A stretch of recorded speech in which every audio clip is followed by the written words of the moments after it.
You've definitely heard the kind of recent news of OpenClaw, now one of the most famous AI products ever. It's an open source autonomous agent that you can literally give your digital life to, and it can quite literally check off your to dos while you sleep. Well, if you're feeling brave enough with your computer and your credentials. And you've also probably heard of the much more recent news now that OpenAI acquihired the OpenClaw founder and the project itself. So ChatGPT is probably about to get a lot more agentic soon. But the news you probably haven't heard is the nuance of what's been bubbling beneath the hype radar. And this whole story, I think, is indicative of a much larger yet silent shift that OpenAI is taking Anthropic's lunch money when it comes to developer attention and sentiment. So, on today's show, it is Hot Take Tuesday after all. We're going to not just break down the details behind the recent OpenAI acquisition, but also tell the bigger story that I think Anthropic is losing ground in the only area that it's actually been trying to compete. And I think OpenAI is going to capitalize and retake some of that market share. All right, let's get into it. I hope you're excited for today's show. I am. If you're new here, welcome. My name's Jordan Wilson. Welcome to Everyday AI. So this is a daily live stream podcast and free daily newsletter helping everyday business leaders like you and me make sense of the nonstop AI developments and helps us hopefully focus on things that can grow our companies and our careers. So if you listen or pay attention to AI at all, you know it is nonstop. So that is what we try to do with the unedited, unscripted, everyday AI show. So if you do want the daily AI news, we always have that. That's in today's newsletter. But let's get into it. Actually, no, before I do, service announcement. Make sure if you haven't already, go check out episodes 7, 12, and 713. That is our 2026 AI predictions and roadmap series. This is the culmination of literally thousands of hours of work over the last 12 or 13 months. And if you really take your time and digest everything in these episodes, I think it is really going to serve as a great blueprint for what comes next. All right, so let's get into the big story here. Yeah, if you've been hiding under a big seashell on the beach, maybe you missed this big lobster, this big Clawdbot, rolling around. So let's get to some of the big details first, and then we'll unpack this story a lot more as we go on. So the most recent news was on Sunday. It was announced that OpenAI essentially acquihired OpenClaw creator Peter Steinberger. So technically, it wasn't an acquisition, it was an acquihire, but we'll get into that a little bit later. And this really started, right, this push, and what I think ultimately ended up kind of putting this acquisition in maybe OpenAI's lap. Well, it was actually Anthropic. So reportedly, they kind of made some legal threats on the name, and I'm going to tell you why. And this deal, I think, is much more about a single product. It is much more than OpenClaw, right? I think that this deal actually is going to help reshape the agent landscape, which is the AI race in general, and developer loyalty, and also the 2026 IPO race between Anthropic and OpenAI, both who might go public first and who is ultimately going to be able to get a better valuation once they do go public. So on today's show, I'm going to tell you how Anthropic had the most viral AI agent project, and they fumbled it to OpenAI. I'm going to tell you why I think developers are abandoning Claude at a rate we've never seen before. And I'm going to lay out what this means for the agent era, the IPO race, and who leads AI going forward. So this started more on Anthropic's watch, right? So OpenClaw, that's what it's called now, was originally started as Clawdbot. And the Peter, the developer, kind of early on kind of talked about that that's what it was for. It was a way to give Anthropic's models a different kind of harness a different way to, use some of their agentic capabilities from the models, from the Claude models themselves. So it was kind of modeled after the Anthropic's, AI offerings. So it started as Clawdbot. So this is important: CLAWD bot. So a little different than CLAUDE. But if you're listening on the podcast, it might have sounded like the same thing. And that is also what Anthropic's lawyers allegedly thought, as they essentially sent some letters and said, hey, you got to change this thing, right? You can't use the word Clawdbot, even though it was spelled differently. And even though it was one of the biggest, I think, one of the biggest reasons why Anthropic was really starting to clean up in November and December on the API side. Yes, Claude Code was released and updated around the same time, going very viral. You had Claude Cowork similarly, right? But I think that Claude Bot, right, and I have it wrong on my notes there. It's now already accrued 200,000 GitHub stars. So it is one of AI's biggest open source movements ever, right? An open source, little lobster bot that runs on your computer. You give it access, and it can just go and work and just go do, different tasks autonomously. But it started kind of with the ball in Anthropic's court. Obviously, there was no official tie-in, but people that were using this viral product, the model essentially defaulted to Anthropic, which meant Anthropic was making a ton, presumably, right? We don't see any official reports, but people are signing up for Anthropic, licenses by the thousands, right? Every single day as this thing was getting more and more viral. I've been watching it myself. I've been seeing it. I've even been looking at, Google search trends, right? People were flocking just to get more, Claude plans, or to, hook up to Anthropic's API so they could use this Clawdbot, because a lot of people didn't really know or understand, well, that you could technically use any model, and it defaulted to Anthropic, which was kind of a big deal. And then over time, as the developer had to change the name, it did change temporarily for like 48 hours to Moltbot, but then it ended up on OpenClaw.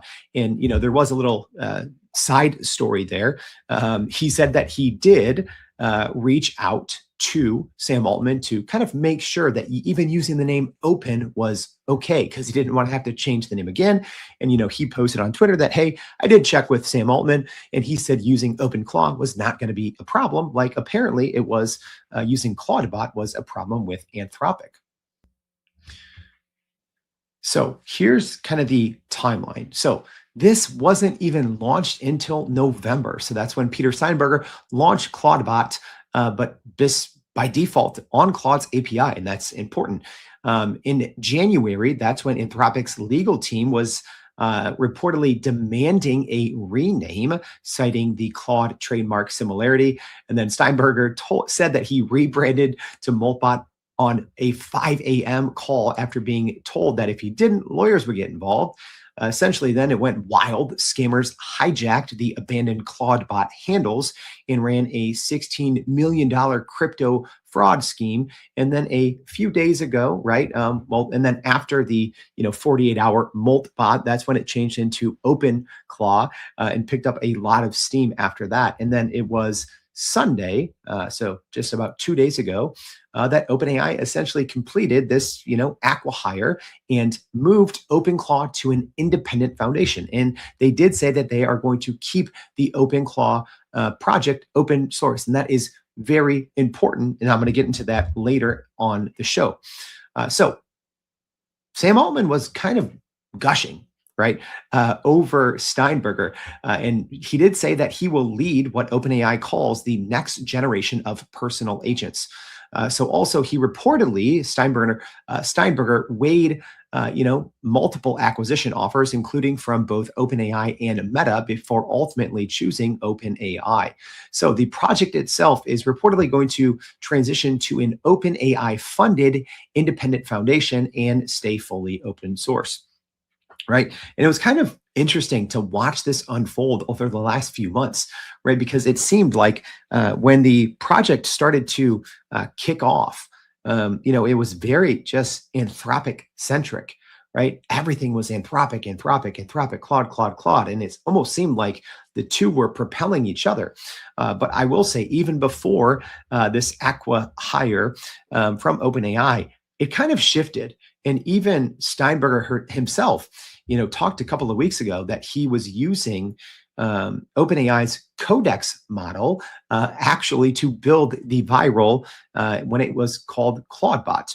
There's a couple, pictures that have gone kind of viral with him sitting in front of a computer, having a lot of instances of OpenAI's Codex open. And I do think that that's maybe even before this acquisition, that's when I kind of started to see this change. And I've been using Claude Code since it came out. I use Claude Cowork. I love both of those products. But I don't understand how Codex is so good, right? Again, I've been saying this all week. I always have Codex running, even when I'm recording this show, right? It is so good and so impressive, especially with the new Codex 5.3 model. So it is going to be interesting to see what OpenAI's plans are over the long run with how they're going to continue to develop Clawdbot.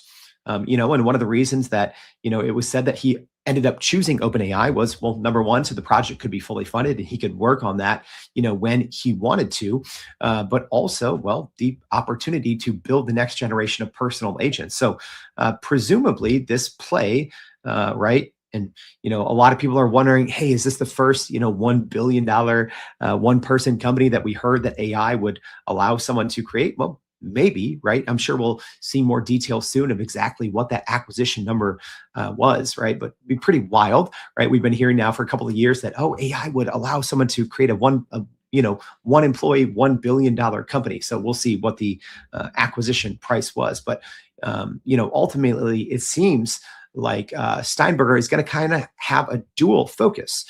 So he'll hopefully be able to focus on continuing to build OpenClaw, but then there may be some other, projects or related projects, maybe in OpenClaw for enterprise or something like that. But there's a lot more that I want to get into. And I think, if nothing else, this just shows OpenAI's commitment to multi-agent systems, right? I think that's another reason. Part of it, I think, was the timing. Part of it's the technology. Obviously, Steinberger had, a pretty big exit a couple of years ago. So he's a very accomplished, entrepreneur, knew what he was doing. But I think it's partially the right place at the right time with the right appetite from people, right? As an example, LangChain. So agents are not new. Open source agent projects aren't new. There's thousands of them. There's literally dozens of them popping up every day, hundreds of them popping up a week. But I think it was just the right time, the right place. And I think that this is going to ultimately shape the agent scene going forward, because for whatever reason, this is the product, the AI agent product that eventually blew the lid off of it, right? Because like I said, LangChain's been around for multiple years. There's been official agent offerings from Google, OpenAI, obviously Anthropic, Microsoft Copilot, but nothing has really taken off in public like this has. Obviously, part of it is because of its open source nature, right? You can technically download the project for free. You can download open source models for free if you have a powerful enough computer, and you can literally get this thing running nonstop for no cost. So I do think that that is part of the appeal, but part of it is also the open source community and the fact that Steinberger was shipping like crazy, right? Daily updates with, 30, 40, 50, 60 new features. So, what probably required a lot of duct tape and a lot of, tinkering, maybe back in November, December, it is a much different, much more mature product right now. And I think that OpenAI saw that. And I do think, you have to look at a potential marriage here between a maybe enterprise version of OpenClaw. And like I said, maybe that's not an open source product, probably not if it's at the enterprise version, but I do assume that OpenAI does have to have some plans for this outside of it just being a continued open source project that they continue to support financially, right? Presumably, like I said, Steinberger is going to be lending some of his, expertise and creative vision to helping OpenAI develop even more on the agentic side inside of ChatGPT. But I do think the new Codex Spark model, right, marrying that with OpenClaw could lead to some pretty impressive things, because that new model, haven't talked about it a lot on the show. It's mind-bogglingly good. It is so fast, 1,000 tokens per second. So yeah, there's no delay, right? Even as I'm looking, on my screens here at Codex and Claude Code, both running, it's like they're fast, right? But still, it can take multiple hours for something to run. So, when you can combine, this architecture with a project that has been supported and has taken off like this, I really think that there's a lot that can be done. But here's the thing that's had me scratching my head for the last 40-ish hours. It seemed like the original Clawdbot in Anthropic was the perfect combination. So if you are a little bit newer to the AI race, for the most part, Anthropic has always been seen as the developer's model, right? Google Gemini is kind of the multimodal beast of a model that works well inside of workspace. OpenAI, known for a lot of things, but I think they're really known on the consumer side, leading the pack and becoming synonymous with AI. Microsoft Copilot may be known a little bit more in the enterprise, but Anthropic has always been known as a developer's model. And more recently, over the last year, an agentic model. So when Clawdbot kind of defaulted to Anthropic's API, it seemed like, well, this open source project was doing work for Anthropic, making it probably a lot of money, giving it a lot of good and positive press, and putting it in a good light for showcasing what its model was actually capable for. And for many developers, it was the killer app that turned Claude into an actual productivity tool. Before even Claude Cowork was released, well, there was Clawdbot. So Anthropic had the technology, the community, and the relationships, but they chose lawyers instead, right? The fact that Anthropic didn't do the no-brainer thing and just say, yeah, let's get behind this. This is literally, we couldn't pay, we could pay millions and millions of dollars, and we could never see an opportunity like this. The fact that they instead went the lawyer route and said, hey, CLAWD is too close to CLAUDE. I do think ultimately we'll see how it plays out, but I think that could be a mistake that ends up, and I'm not exaggerating here, this could be a mistake that ends up costing Anthropic hundreds of billions of dollars. That is with a B. Choosing to try to bully an open source project that was probably bringing them in already millions of dollars of revenue. Yeah, you got to protect your brand. I get it, right? But why not reach out and try to figure out a partnership, right? Try to extend a hand, or just do what Sam Altman apparently did and said, yeah, you can change it to OpenClaw. Sure, right? Not a good move. So Anthropic told Steinberger to rename it ASAP, or their lawyers would get involved, according to some conversations that have taken place. And like I said, OpenAI took the opposite approach, and they just fully supported it. And Sam Altman even backed the project early, while Anthropic treated its biggest fans as a threat. And it has been an extremely successful project. Like I said, over 200,000 stars on GitHub, and kind of the way that Steinberger compared kind of this new structure with OpenAI going forward is kind of like the Chrome and Chromium relationship, right? Chrome, obviously closed source, but they have a version of Chrome called Chromium, which is what essentially the entire industry builds off of. Right? Perplexity's browser based on Chromium, OpenAI's browser based on Chromium, Microsoft's browser based on Chromium. So maybe that could be what happens in the future. Maybe most agents are running on OpenClaw. So here's where I think that this gets interesting. OpenAI gets the talent, the community, and the ecosystem now in one move. And here's the thing: you have to be smart about how you shape this project moving forward. And presumably, it's going to be optimized to run best on OpenAI's models, right? It does appear that it is going to, continue as a supported open source project. I know a lot of people are worried about that. And what comes along with that is, well, the ability to choose whatever model you want. But I would assume that updates and just overall compatibility will probably be prioritized a little bit toward OpenAI's models. It only makes sense, right? In the same way, Chrome and Chromium, right, probably best optimized for all of the different Google products, right? Probably, Gmail runs really, really good there versus on other browsers, right? It just makes sense because when you're building, you're always going to be using internal tools first, and they're going to be the most compatible. So it's actually really big, even if OpenClaw does stay a completely unaffiliated open source project. It does mean big things because I do assume that it'll be defaulted now to the GPT models versus kind of how it was previously defaulted to the Anthropic models. So how will Anthropic and OpenAI respond here? Well, today, like I said, OpenClaw is model agnostic, and you can use Claude, you can use GPT models, but with Steinberger inside OpenAI, I do think that they're going to be optimized to perform best on GPT models.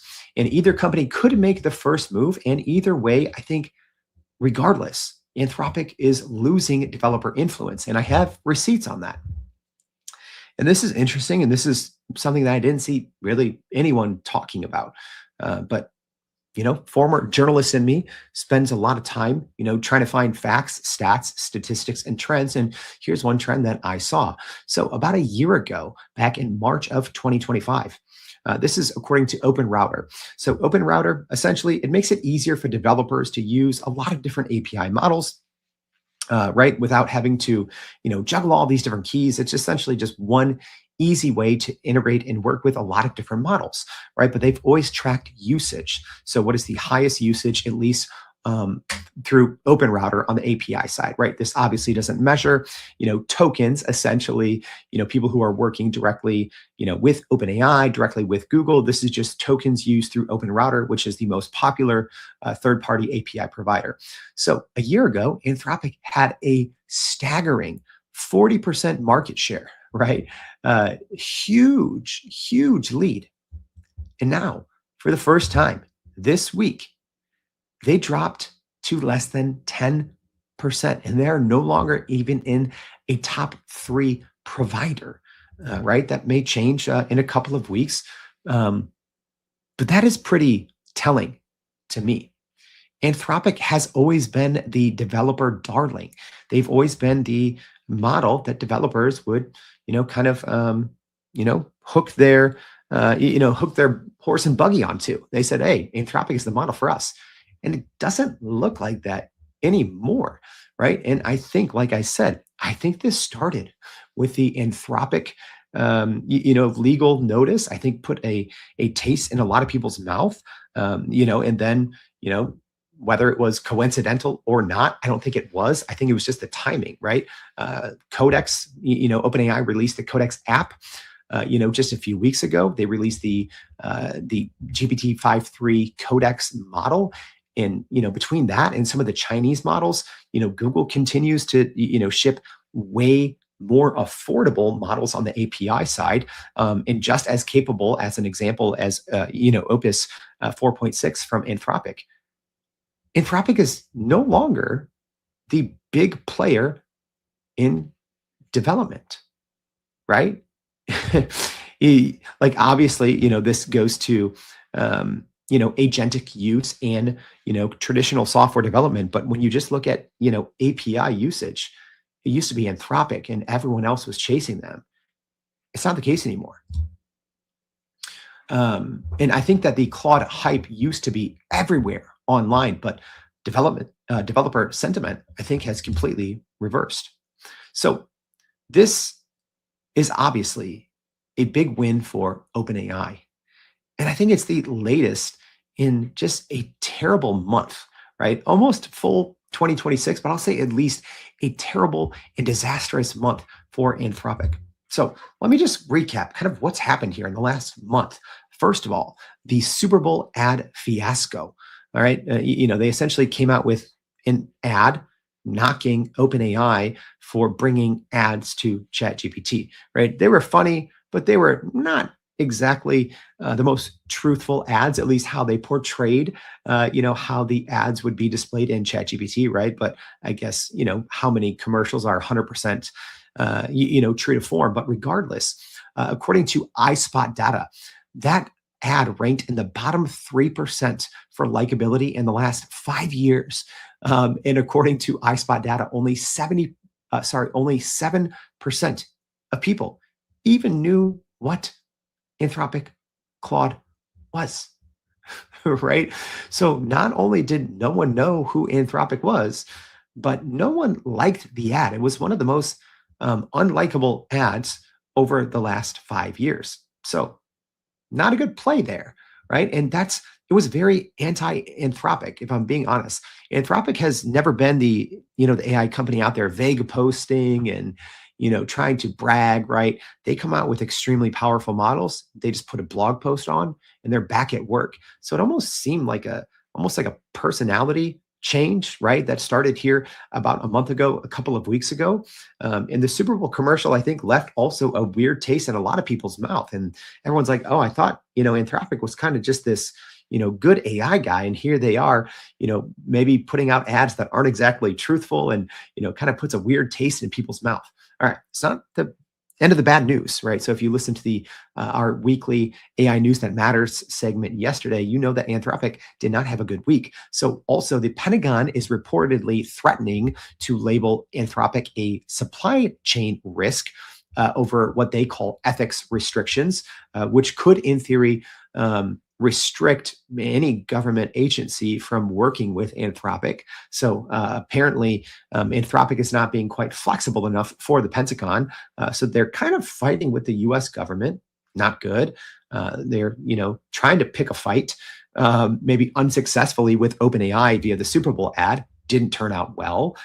There's a tentative $1.5 billion copyright settlement that was just came down.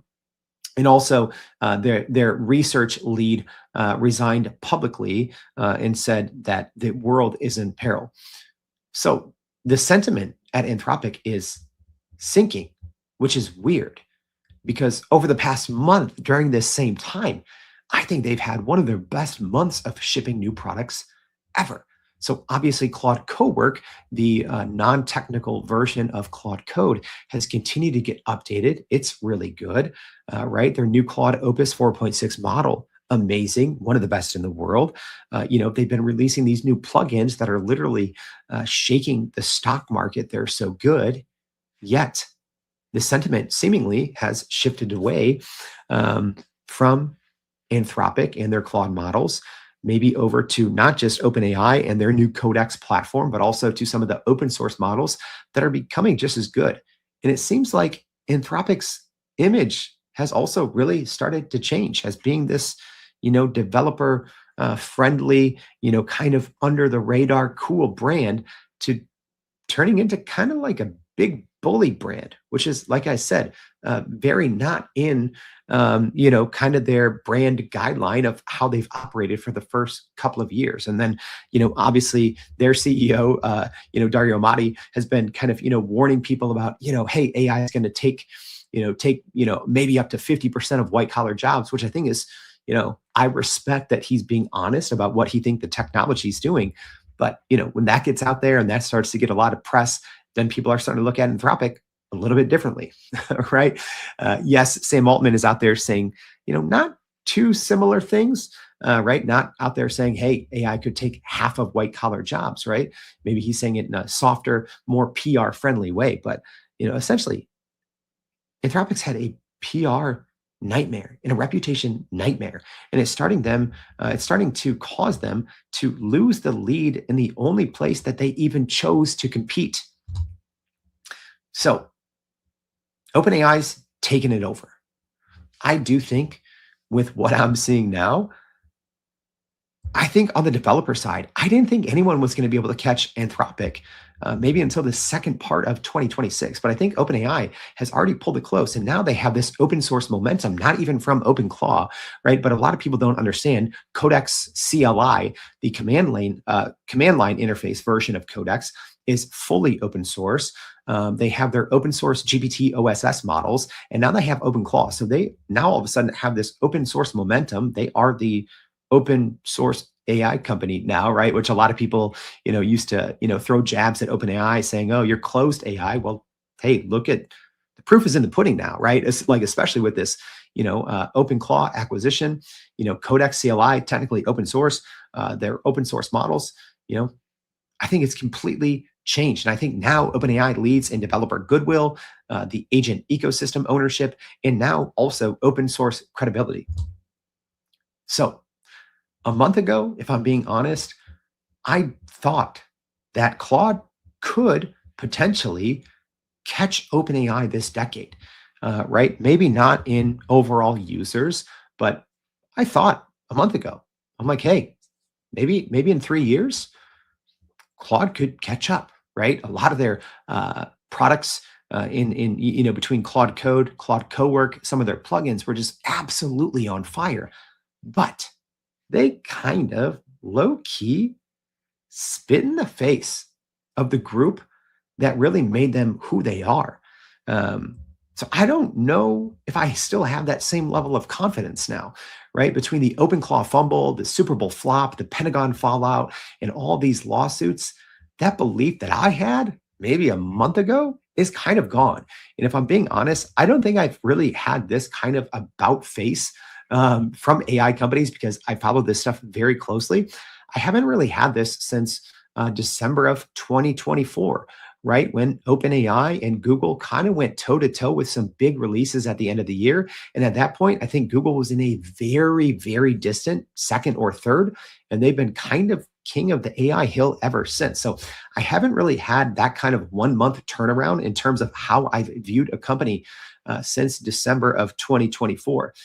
So this, to me, it's pretty shocking, especially as Anthropic's products are getting way better, but their percentage and their usage and the public sentiment is going down. And now I think with OpenClaw, OpenAI has the momentum, the developers, and the clearest path to not just success for the rest of the year, but I think probably the company, at least between OpenAI and Anthropic, that is going to have the more successful IPO going public. All right. I hope this episode was, well, a fun and somewhat opinionated look at the OpenClaw acquisition and Anthropic's response and kind of disastrous 2026 so far. So if this was helpful, make sure, if you haven't already, go to youreverydayai.com, sign up for the free daily newsletter, and then make sure to go listen to episodes 712 and 713. If you like to know kind of these trends, what's happening under the radar, what's coming next, that's what these shows are for in the 2026 AI Prediction and Roadmap series. So again, make sure you go listen to episodes 712 and 713. Thank you for tuning in. Hope to see you back tomorrow and every day for more.